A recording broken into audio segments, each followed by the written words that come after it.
that I consistently make is I just assumed you put a plant in the dirt, you add water, and it will grow.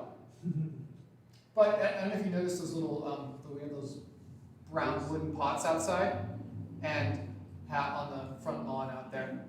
And part of that, I was doing my own work at home with one of those things, and I was trying to figure out, and I realized the type of dirt you put in is essential for the type of plant you want to grow. And different plants use different kinds of dirt. And perhaps the most important thing for you to choose is good soil. It's a nutrient soil, maybe the right amount of Miracle-Gro, not too much, but the right amount. But the soil really matters in plants. Like, you have to have good, hardy soil, and you have to water the soil to the correct amount based on how much water retention it has, or else you overwater it or underwater it. I was like, oh, I thought you just like stuck it in the ground and it just grew. Maybe that's why I had a brown thumb for a really long time. And obviously, this is the parable of the soils, where Jesus talks about the most important thing is the soil that receives the seed of God's word.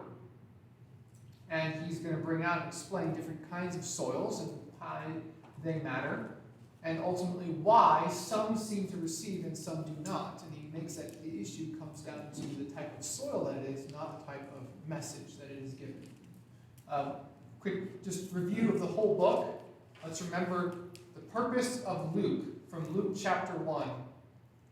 What does the book of Luke exist for? 3 through 4. Why did Luke write this book? So we are certainly concerning the things that we have been taught. That's right.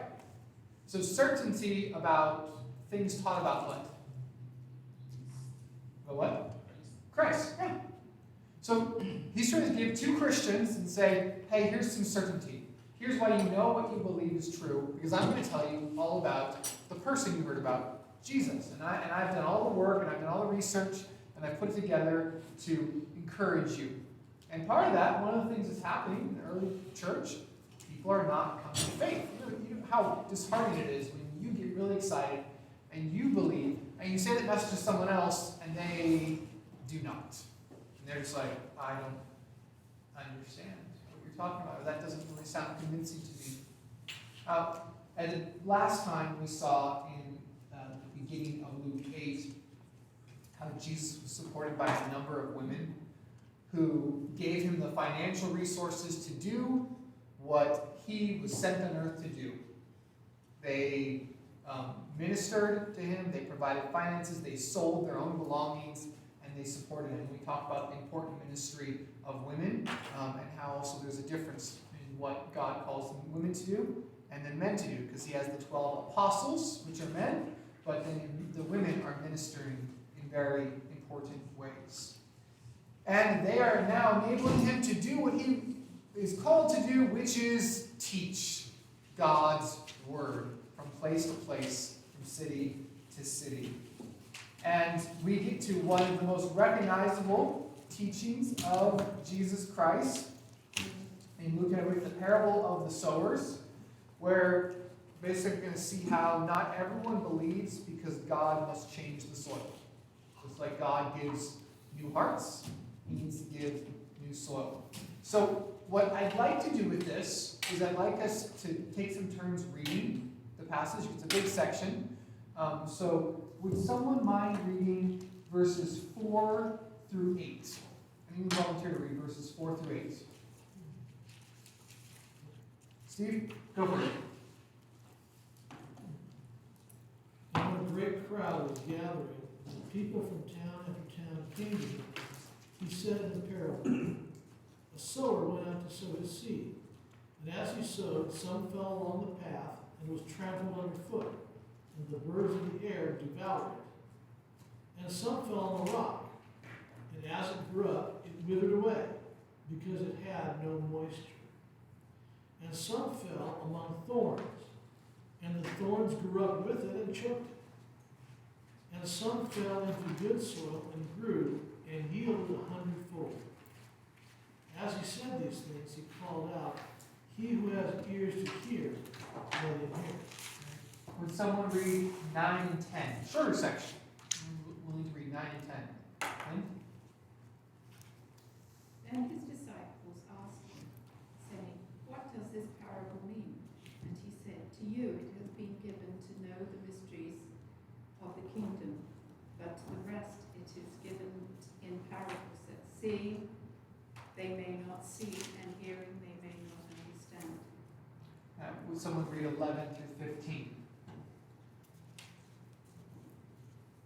Now the parable is this: the seed is the word of God, and those beside the road are those who have heard. Then the devil comes and takes away the word from their heart, so they may not believe and be saved. Did you want me to read that? Keep going. Okay. And those on the rocky soil were those who, when they hear, receive the word with joy. And these have no firm root. They believe for a while, and in time of temptation they fall away. And the seed which fell among the thorns, these are the ones who have heard, and as they go on their way, they are choked with worries and riches and pleasures of this life, and bring no fruit to maturity. And the seed in the good soil, these are the ones who have heard the word in an honest and good heart, and hold it fast, and bear fruit with perseverance. So the flow of the passage is pretty obvious. A large crowd gathers, and Jesus starts teaching to them. He tells them a parable about a sower going out, and then he walks away, and his disciples are scratching their head going, "What did he just say?" We're so confused. So they ask him, "Jesus, what are you talking about?" And he explains it to them privately, right? So we're going to do this passage a little bit differently. We're not just going to walk through it straight. We're actually first going to talk about how Jesus preaches in parables to conceal. And we're going to look at his explanation at who's there and why he explains it to his disciples. And then we're going to say how Jesus preaches in parables to reveal the explanation he gives, and we're going to actually explain the actual parable he goes through.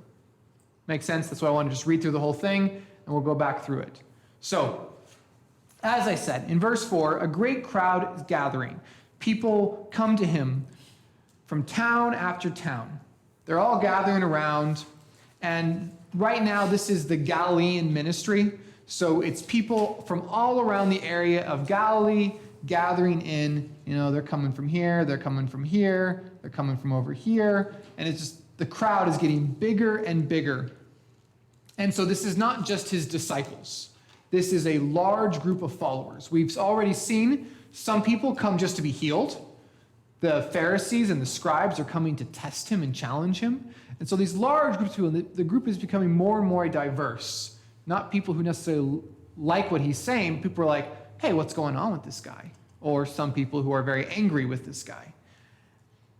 And so according to Matthew 13 and Mark 4, Jesus actually goes out in a boat that's just offshore of the Sea of Galilee and begins to teach in parables.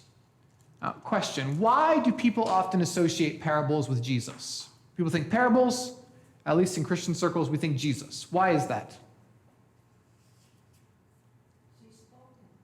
He spoke in parables. Did anyone else speak in parables? Well, I watch all the Christian parable movies. Yeah, it's true. Because and Christian, we of course use those things to copy him. I don't think there really are many other. Like, of course, you have the story of Nathan the prophet going after David. That's probably a parable. We don't have too many other ones. Maybe Jeremiah. If you're reading along in our Bible study reading, we're in Jeremiah right now. And Jeremiah has some parables and some physical stories. But most time, like most parables, come from Jesus. But actually, the four Gospels record more sermons than they do parables. There are 45 sermons and 39 unique parables. So Jesus preaches more and teaches more than he gives parables, but they're memorable for a reason.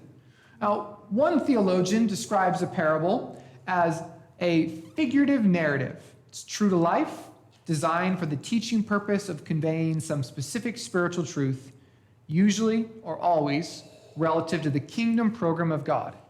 You can see he's telling them a parable about the kingdom, right? We talked about that. And that's true. They're usually true to life stories. And you might think, okay,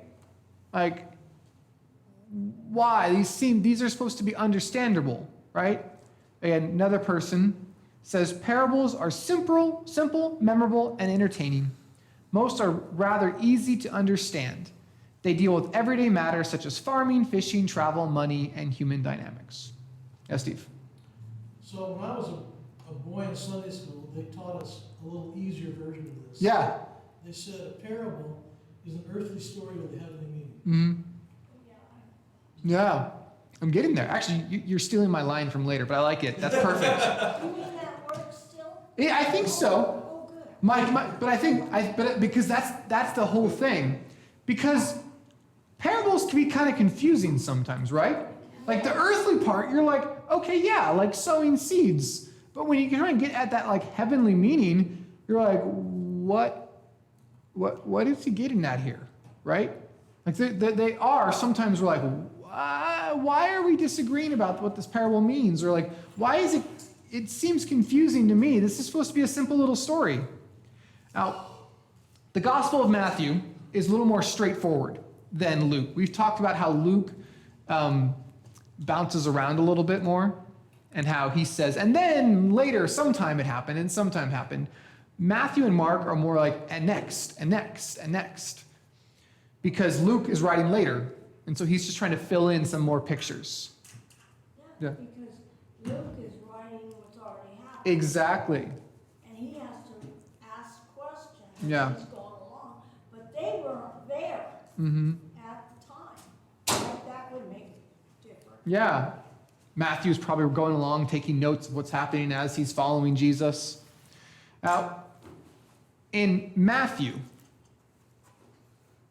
this parable shows up in Matthew 13, and no other parables come before Matthew 13. Here, we've had a number of parables given by Luke, and the disciples go and say, what is going on? Like, why are you suddenly teaching in parables, Jesus? Verse 9 of Luke 8 asks the same question that every gospel records. Well, Matthew, Mark, and Luke. And the disciples asked him what this parable meant. Now, if it was a earthly lesson with a heavenly meaning that was very obvious, they wouldn't need to ask. They'd just be like, yes, Jesus, we get that. But they're all going, wait, what? And they are confused, and so they ask Jesus to explain to them. Can we ask a question? Is parables portrayed as seance, like examples, It's rambling on and stuff like that? no, it's a story. It's a story. It's a story with a purpose. With a purpose. It's a story with a purpose. So there's it has a lesson, and usually a heavenly lesson, to go back to what Steve Swanson brought out. Now, follow-up question then. Like they ask, do you ever feel confused by what you see in Scripture? And how can we go about asking Jesus? So, raise of hands, who feels confused sometimes when they read their Bible? Everyone's hand should be up. That's we should always be confused in some way. So, what are some ways? How can we ask Jesus for help? I think we should portray actors and play Hey, what they're talking about in the verses. sometimes a reading out loud and walking through it together, or even trying to interact with it, can be helpful. Is there a way that we can ask Jesus for help, like the disciples asked Jesus for help? Of course.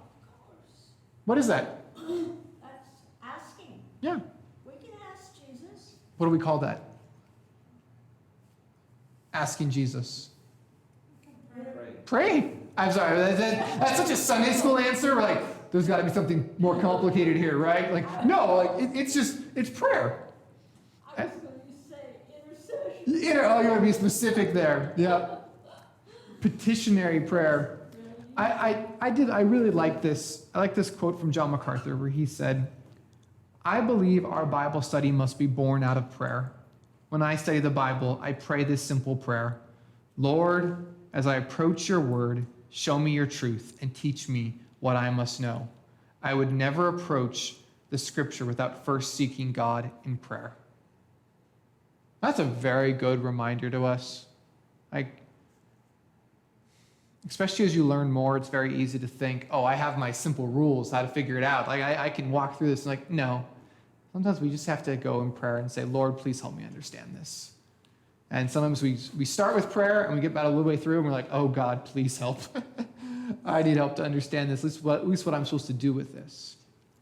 Now, they come and ask Jesus, and he answers by quoting Isaiah chapter 6, 9, and 10. So in verse 10 of Luke 8, he quotes from Isaiah chapter 6, 9, and 10. This is actually the Isaiah scroll in the city of Jerusalem in a big museum, and it's the section of it. And you can turn to Isaiah 6 if you would like to read along, or you can just listen to me.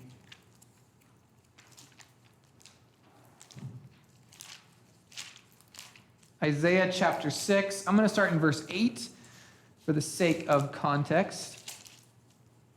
Isaiah 6, verse 8. And I heard the voice of the Lord saying, whom shall I send? Who will go for us?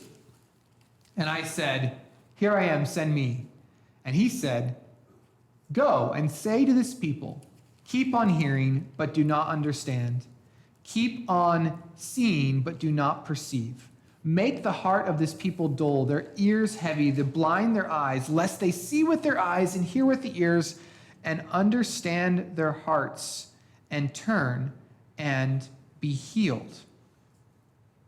Then I said, how long, O Lord? And he said, until cities lie waste without inhabitant and house without people, and the land is desolate waste, and the Lord removes his people far away, and the forsaken place are many in the midst of the land. Now, we have to remember Isaiah 6 comes after 5 chapters of God basically revealing how bad Israel has gotten, how disobedient they have become. Then he gets to 6, and Isaiah gets called to the ministry, and God says, I'm going to send you to preach. And you are going to preach, and you're going to preach, and you're going to preach, but their hearts are so hard. God is actually going to harden them further by his preaching. What some people have called penal blindness, by sending them the message anyway. So it's kind of like this reverberating effect of like, I'm going to give you more truth, and you're going to hate it even more. It's going to make your heart harder. So Jesus is quoting from Isaiah saying he preaches in parables because there are hard hearts of people there. The disciples, on the other hand, they have a secret. Again, back in Luke chapter 8, look down your Bibles. Verse 10. To you it has been given to know the secrets of the kingdom of God, but for others they are in parables. So what tense is that word, been given? Remember, tense is past, present, or future. So is this past, present, or future? Past, okay? Then we say, like, is this a active, or is it something they have done, or is it passive, something that's been done to them? Passive. Basically, they have been given a gift, a prize. Now, prize makes you think like they earned it somehow. It's just gift. They've been given some type of gift. They didn't do anything to earn it. It's just been given to them. The word secret is, I think Lynn's translation rightfully called it a mystery, a secret that is to be revealed. It's like think of it not so much like a secret, like a whisper to one another, but like a good mystery book. You ever read a good mystery novel where you read at the beginning, like who done it, and you're totally confused, and like it's treating you out, and then you kind of get to the end, and you're like, wow, that was so cool when you finally get to the end of the story, and it all makes sense. The Old Testament had lots of promises of the kingdom coming through the suffering servant Messiah. But did the Jews know how the Messiah would save them from their sins? No. We talk about what are some ways that they were confused? They thought he would come and do what, which he wasn't there to do. He'd be an earthly king. He'd be an earthly king. They Right? wanted to come Mm. bring in the kingdom and take out the Romans, and that Yeah. was what they wanted. We talked about how even we're not told explicitly, but that could be a reason behind John the Baptist's doubt. That John was like, wait a second, you're doing miracles, you're the Messiah, why am I in prison? Why haven't you kicked out the Romans? Right? So the knowledge that the Messiah had to die on the cross, that he had to take the wrath of God in our place, that he was coming not as a conquering king, but as a suffering servant, wasn't all clear yet. No. And even those that it was obvious, like the Pharisees who had scripture, when they saw Jesus, they're like, this isn't what we want. We'll get there. Their good mystery novel has hints, and so the prophets were laying out the new covenant. They said it was coming, but here we get to see it. And notice, who does he say the parables are for? Look at the end of verse 10. Who are the parables for?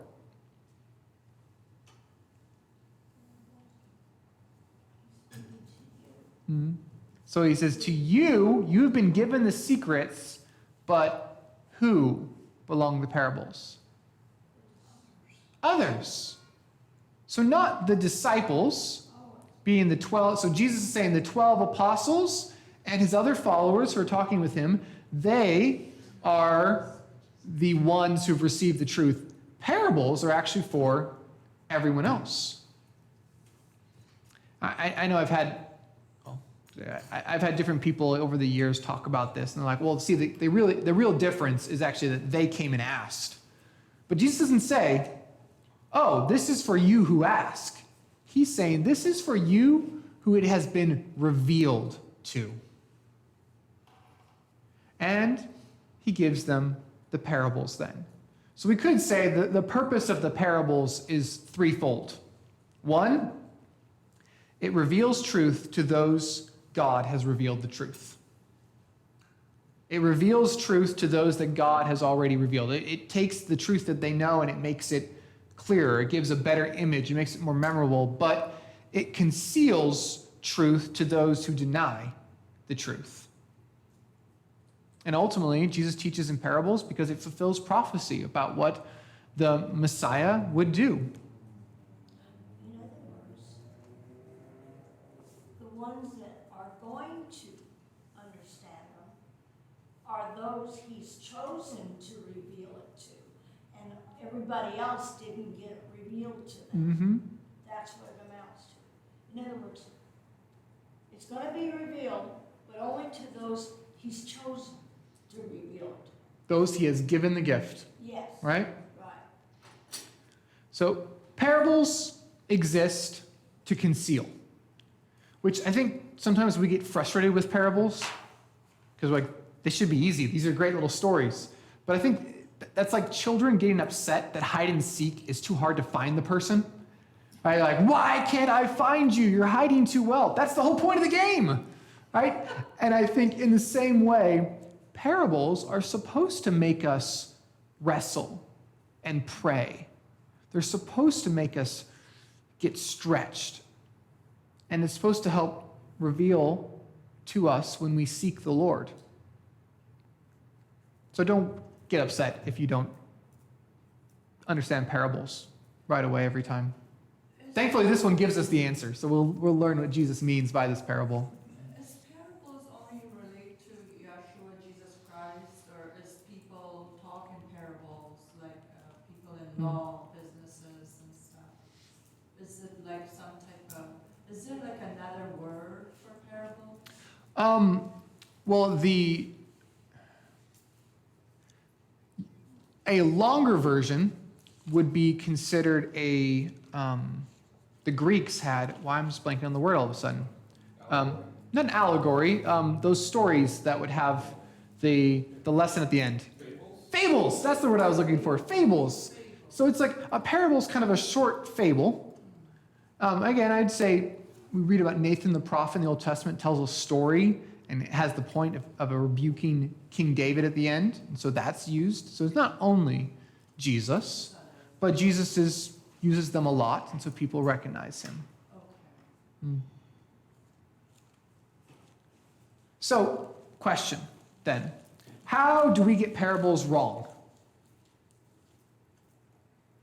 What do you think? What frustrates people about parables at times?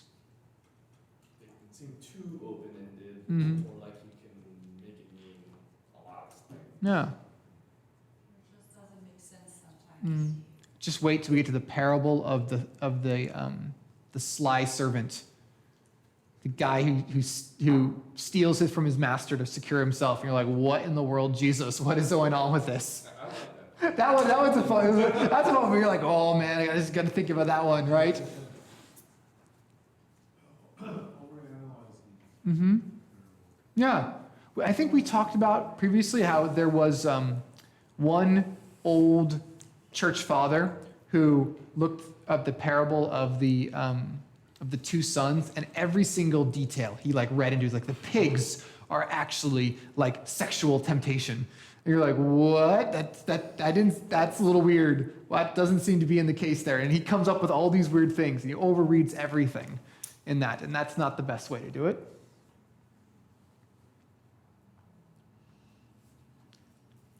That's a more complicated one than people realize Mhm. when they first read it. Well, usually they miss the most important part, that the focus is actually on the second son. Right. The comparison. Yeah. So, kind of follow up. If the truth of the kingdom is to those that God has revealed it to, how can we be humbled by the reality that God is sovereign not only in salvation, but in every stage of our spiritual awareness? How can we be humbled to know it's God who gives the gift of understanding? Well, there's no other person that can actually gives understanding. Mm-hmm.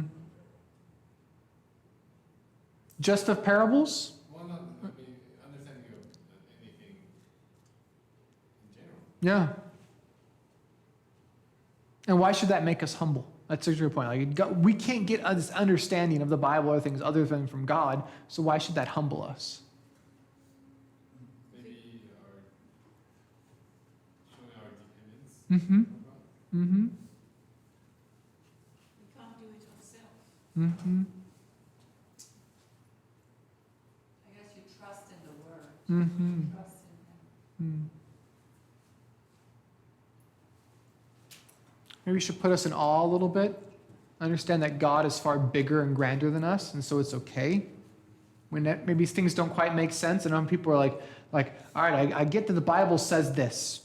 The Bible talks about how God elected people before the foundation of the world, Ephesians 1. He uses that word. He predestines people. I don't get how that works. Like, that's okay. God says it. Trust it. Maybe we can work out some of the details, but trust. Humble yourself before God. Trust what he says. Mm-hmm. He does it all. Yeah. It makes you pray more. Amen. Yeah, that should be the case. Makes us pray more.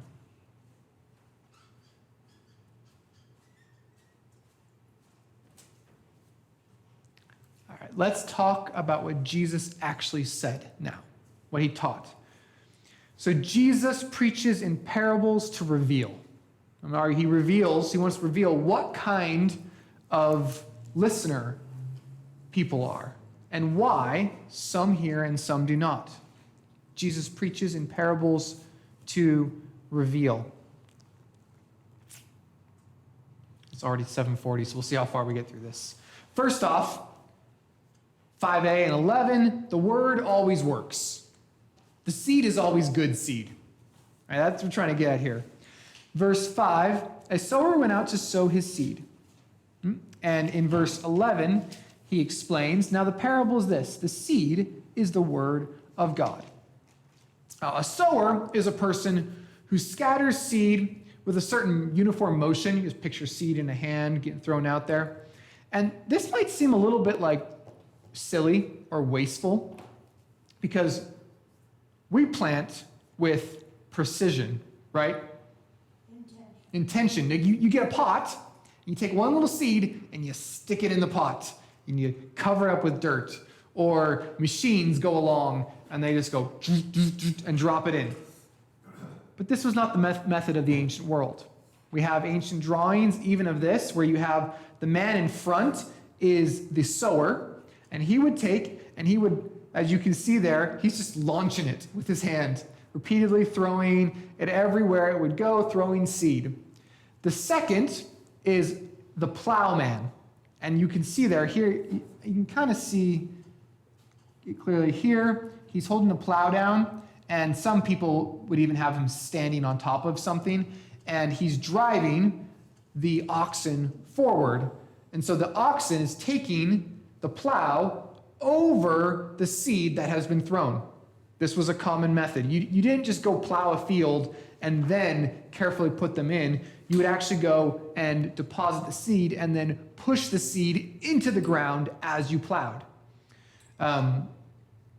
And shoving it into the soil. It was actually considered a very effective way of getting it into all different kinds of soil, because they didn't have the ability to clear things some of the way we did. And Jesus said that the seed is the word of God. All right, that is the word of God going out, and it's being tossed in every direction. So if the seed is the word of God, who is the sower? He's the sower. Jesus Christ is a sower. Who keeps sowing even today? People of God. The people of God? The apostles, the Bible. The apostles, the Bible? You're missing a really key person. The pastors, everyone who preaches. Sorry, I said it. It's Pastor Yuri. I gotta put the picture up. That's a good preaching pose right there, right? I think this is one of those reasons why, as I put that, because this is important. Why we say that the preacher is the messenger, not the creator of the message. He's the sower, not the source. Like the preacher is just the waiter delivering spiritual food. So that's what Pastor Yuri does. That's what I'm trying to do. Any Christian who is trying to just proclaim the truth. So it's not just the pastors. Any Christian preaches the gospel to someone else. You are giving them the truth, and you're just delivering it. You're casting the seed. While we're not supposed to come up with new ways to give a new message, it's the same message being tossed out. It has the life in it. It is able to do it. And the point throughout this is not how you change the field, right? But the point is that the word should go to all. That's a key part. Like, he's not saying, oh, okay, so you have these different fields. Now what you really should do is you should get the rocks out. No, the point is actually the word goes everywhere, and then the soil receives it differently. Does that make sense? Because we could make this parable about something about, like, here you need to fix the soils. You need before you preach the gospel to someone, you need to get into the rocks of their lives, and you have to get out all those issues.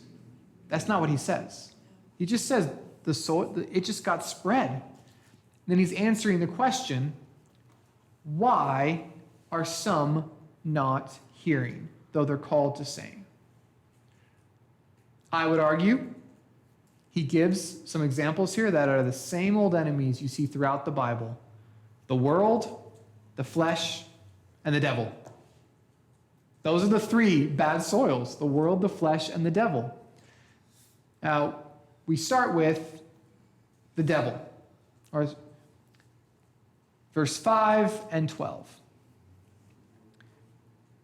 As he sowed, some fell along the path and was trampled underfoot, and the birds of the air devoured it. Verse 12. The ones along the path are those who have heard, and the devil comes and takes away the word from their hearts, so that they may not believe and be saved. Now the sower goes out, and remember he has the plowman behind him, and some of that seed lands on the road.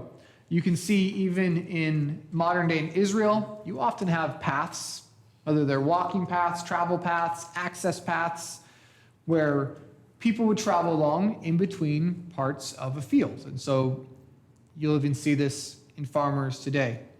And once the seed landed on that ground, even if it was plowed, people would walk along the path and it would get crushed into the ground and broken up.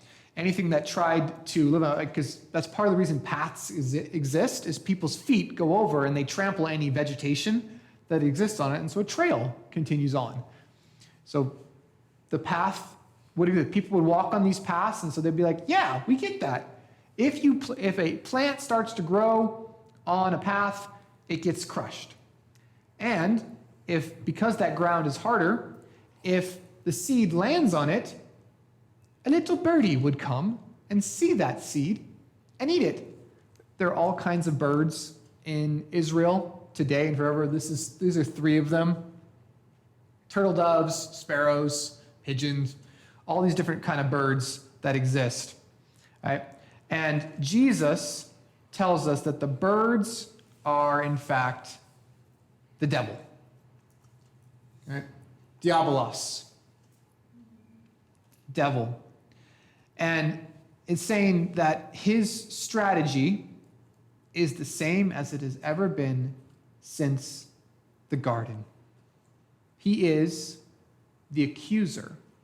He is the liar. And what he's saying here is God is not good. His word is not good. He's not for us.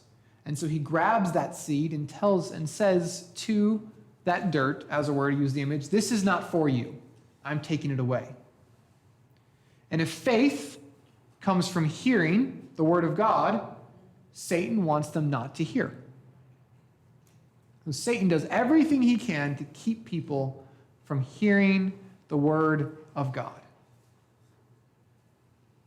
What's interesting, I think, is even for believers, this still happens. Brian Chappell, in his book, Holiness by Grace, writes, Satan wants to rob us of confidence in our acceptance by God on the basis of Christ's righteousness alone, knowing that the freedom, joy, and courage provided by unyielding love of God unleashes the Spirit's power in our lives. What does Satan love to do? He loves to rob. He wants to make us think what God has given you is not yours to have. He wants to take the word away from us. I think that's, for one reason, that's one good test for real spiritual maturity and activity is, does a movement or a situation or something happening, a revival, as people sometimes get excited about, does it make us care about the word more? Or does it make us look at ourselves or some teacher more? Like, for example, many false versions of Christianity have sprung up and people have gotten really excited about them. The Roman Catholic Church doesn't really read the Bible, for example. Another example, it's infamy right now, but Bill Gothard was a teacher who would use Bible verses out of context, and then he spent most of his time talking about his stories rather than actually what the Bible said. There's always got to be a red light. We're like, I'm pretty sure you mentioned the Bible, but you spent more time telling us a story than you did telling us what the Bible says. You told us what your heart said rather than what God's word says. So any true revival, any true fight against Satan's power will bring us deeper into God's word, not remove us from God's word. Right? Like Satan does whatever he can to remove God's word from us, and even do spiritual lies to do so. Now, next, I'm going to get through this one. Okay, next we'll have those who are tempted away by the world. Those who are tempted away by the world. Verse 6 says, "And some fell on the rock, and as it grew up, it withered away because it had no moisture." Verse 13, "And the ones on the rock are those who, when they hear the word, receive it with joy, but these have no root. They believe for a while, and in time of testing, fall away." So again, sower's going out. He's scattering some land on rocks like this. One of the first tasks in Israel at the time, any farmer would have to do was to remove stones from the fields. And every year they had to do it the same. I think I've mentioned this joke before, but I remember being in Israel, and one of the Israeli tour guides was like, yeah, there's this saying that when God created the world, he gave an angel a pack full of rocks. And he told him to scatter them all over the earth, and he dropped some in Australia, and some in North America, and some in Europe, and then he got to Israel, and the bag broke. And all the rocks fell, because there's just lots and lots of rocks all over Israel. And you know one thing that plants have trouble growing on, at least like cultivating plants? Rocks. The land is very rocky, and you can get like, I think this is interesting, like you get like weeds here, right? Why don't like wheat or apple trees grow easily on rocks? You need roots. Why do you need roots? Mm-hmm. And fruit yielding plants require more water than, say, weeds. We'll get there in a second, right? And what about a rock prevents the roots? Gets in the way. Like you can see. Oh, I had a picture. I didn't get it in here. But there's a picture of a tree like going around a rock, like latching itself around. But you know what it can't do? Go through the middle of a rock. It might be able to split it, but like most fruit yielding plants can't get through rocks, or at least it's very hard to do so. Rocks prevent the roots from getting to the soil. They need soil to live. And Jesus explains that these are people who grow up really fast. They look like they just love God. They love spiritual things. They make a profession of faith. They show up church really excited. Can you think, what are some other examples of signs of quick growth? Like someone who seems really excited about following Jesus early on. What are some examples of something someone might do who's really excited to follow Jesus? They show up to everything. They go to lots of Bible studies. Great testimony. Mm-hmm. They have a really exciting story, often. They're really excited about it. Yeah. They tell everyone about it. Yeah. Yeah. And then it goes off course. Mm-hmm. We're going to get there. Maybe if someone start to walk on the sea, that's... Mm-hmm. Yeah. They can be so excited about amazing things. But then Jesus says, what happens to them? He says, verse 13, "But they have no root. They believe for a while, and a time of testing fall away." I believe, Inez, your translation made it temptation. It's the same, it's that word peirazomas, which means temptation or examination or trial. And like a lot of people, they started to experience difficulty in life. And they go, wait a second, this is not what I signed up for. Like I saw from one pastor today who was writing in line, he's like, you know one way you find out what someone believes real quickly? You let them make a statement loudly, what they believe. Then someone they love or respect comes out against that statement. Then you find out what they truly believe. Someone says, "Oh, I follow Jesus." Parent, friend goes, why would you waste your time going to church on Sunday? Why are you spending your evenings Wednesday night? Why are you giving your money away? Like, that's foolishness. And suddenly they goes, "Oh, you're making fun of me." Huh? Or people think, like,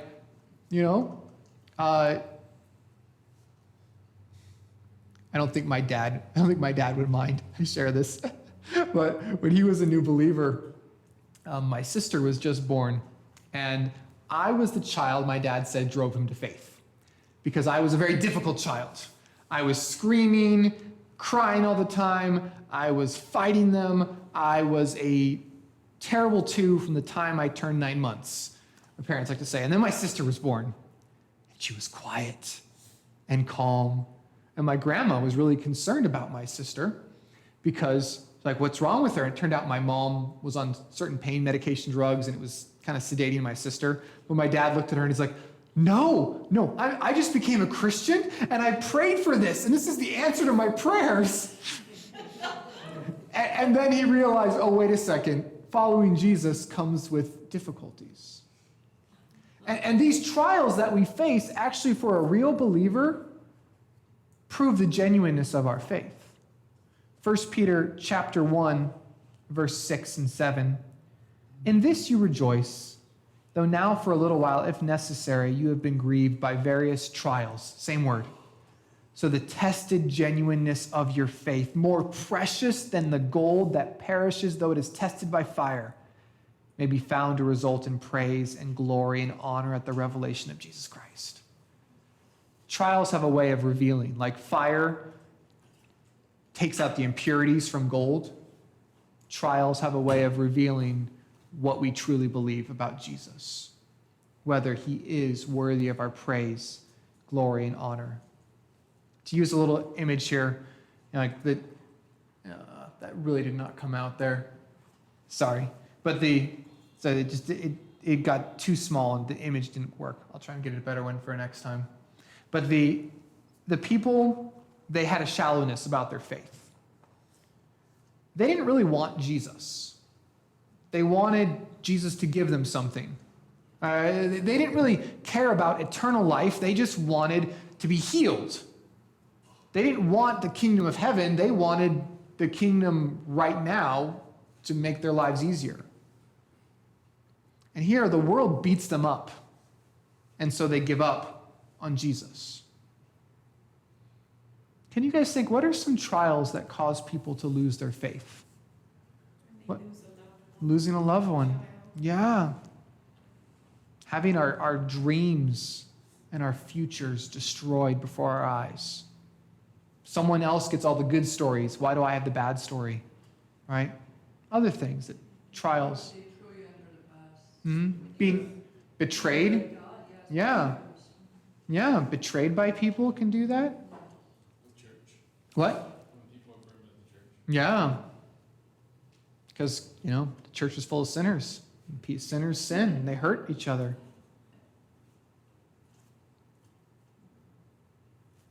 Like finding a girlfriend who is crazy. That relational drama at times. She Yeah. drags into all these clubs, bars. Yeah. stuff like that. Yeah, or sometimes I think it's also even just if someone's like, well, I'm trying to do what's right. I'm trying to be a godly man, and all these girls, they just keep going after the bad boys. Like, why is trying to be godly not give me the love that I want? Why does the person I love most reject me because I'm trying to do what's right? So they reject it for Yeah. morality. So instead, solid faith looks like these words, again from 1 Peter, a little bit later in the book, 1 Peter chapter 4, verse 12 through 14. It says, "Beloved, do not be surprised at the fiery trial when it comes upon you to test you, as though something strange were happening to you. but rejoice insofar as you share Christ's sufferings, that you may also rejoice and be glad when glory is revealed. If you are insulted for the name of Christ, you are blessed, because the Spirit of glory and God rests upon you. I think it's often people, they get the wrong idea and they think, if I follow Jesus, then everything's going to go right. Like, things are going to be easy. You're like, wait a second. The guy we're following suffered. And he hung on a cross to die, and it was only after that he rose from the dead. So what are some of the blessings of trials? He says here, you are supposed to rejoice that if you are insulted for the name of Christ, you are blessed. Can you guys think, what are some of the blessings of trials? It heals you. What? It heals you. It heals you? Yes. And it can sometimes show you where a firm foundation of your feet actually can go versus the false ideas you had. Sorry, Lynn, you were going to say. Well, refining fire Mm-hmm. and brings down falsehood in people's lives, in our lives, and, Mm. My mom thinks that I became Christian because I need to find a husband. Like, no, I wanted to know God. Mm-hmm. It's very funny stuff that people say. Yeah. I mean, you're going to have, if you're serious, you're going to have persecution from Mm. people, usually the close family members. Well, you get mobilized, Mm-hmm. you mobilize your resources, you review your routine, and you optimize it. You can grow from the difficulties, right? That's what you're saying? You leave something behind, Mm. some bad habits. Yeah. It's that idea of that refining fire. It refines you, makes things a little, it takes away some of those things. When you go through a trial, Mm. you see God's faithfulness, that Mhm. He doesn't abandon you during that.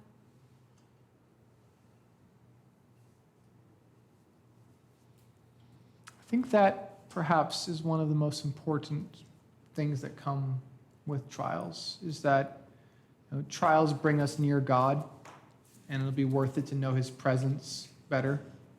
In Philippians chapter 3, Paul's talking about, all the great things he experienced, all the stuff he had.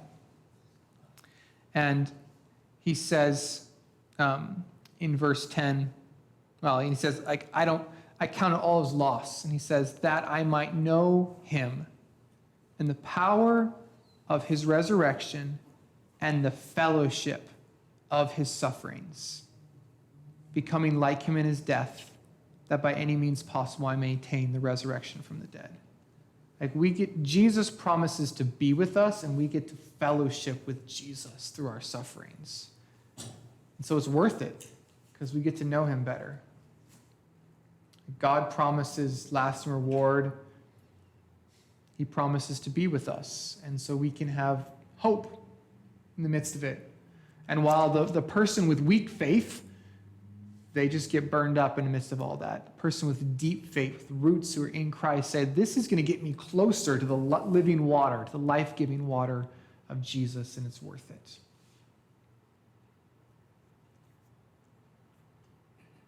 Any other blessings that trials bring?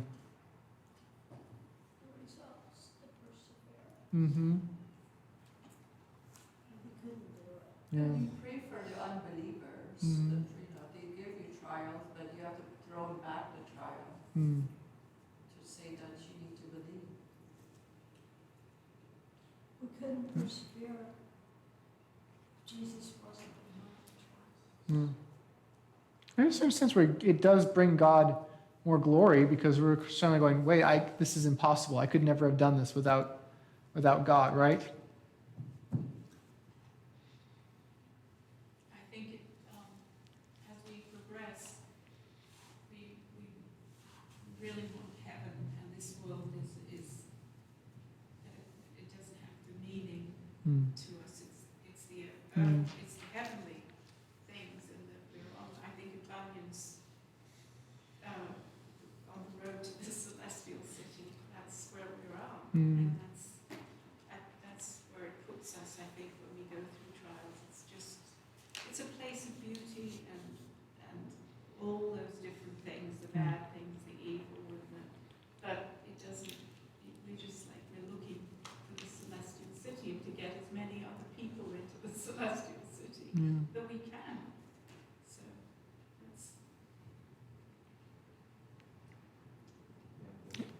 piggyback on that, just Hmm. points out the shortcomings of this world and this life, and putting your faith in other people, and it's Yeah, and it's perspective. It's perspective. Like, oh yeah, things are not like, there's nice moments in this life, but the trials show you. But if this is all we got to hope in, we won't want to. yeah, it's going to be it's disappointing. So it points us to another life.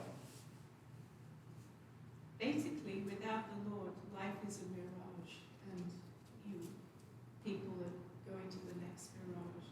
But with God, it's not a mirage; it's truth and life, abundance. It's not about those things. I think that a lot of what you guys are saying is so much for like an eternal vision. You're focusing on what matters, not just for now, but for forever. And I think that's the idea of those deep roots, like it's rooted in what is going to last. And those who have roots, and I think this is a great opportunity we have for people at times. You're saying when they start walking away, you can say, I understand why you're disappointed. But all that shows is that your focus was on the wrong thing. Let me tell you what's better. Let me tell you what's going to last longer. And you try and encourage them with the truth of that Jesus doesn't guarantee a eternal life of joy right now. He guarantees eternal life with him forever. And so whatever gets us closer to him is worth it. And we are building up through the trials now a greater capacity for joy later. That's hard. I get that. That's why all the more we encourage, persevere as long as it is today, so we may not be deceived by the deceitfulness of sin. Keep encouraging one another.